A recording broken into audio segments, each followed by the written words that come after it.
हज़रत आदम ईसा हज़रत इस्माइल मूसा हज़रत आदम ईसा हज़रत इस्माइल मूसा जी आमद बोकरे ने पाण पढ़ियो अथई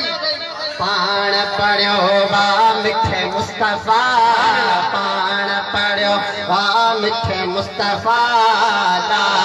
इलाहा इल्लल्लाह ला इलाहा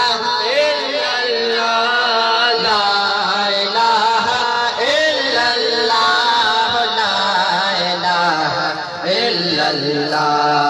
दरिया समुंड जी छोलन में मिठड़ी अमड़ जी लोलन में नची सुभान अल्लाह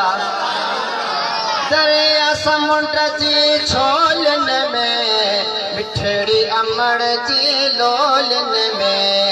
कुल मुस्लिम जी बोलन में कुल मुस्लिम जी बोलन में ला इलाहा इल्लल्लाह ला इलाहा इल्लल्लाह ला इलाहा इल्लल्लाह ला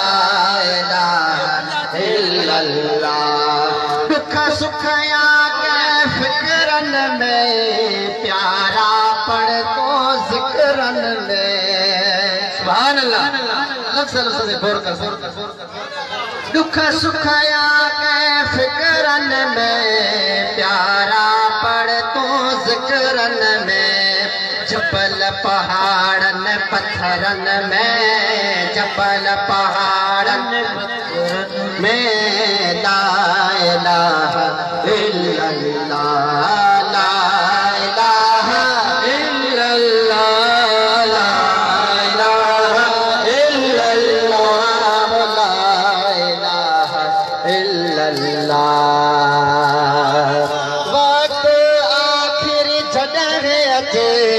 गुलाम अली चे नसीब थी सुभान अल्लाह हर मुसलमान जी दुआ करदा अल्लाह से मरण वक्त असां कलमो नसीब पोइ जेकॾहिं तव्हां मां केरु चाहे भई आख़िरी नसीब मूंसां गॾिजी पर छा चवंदासीं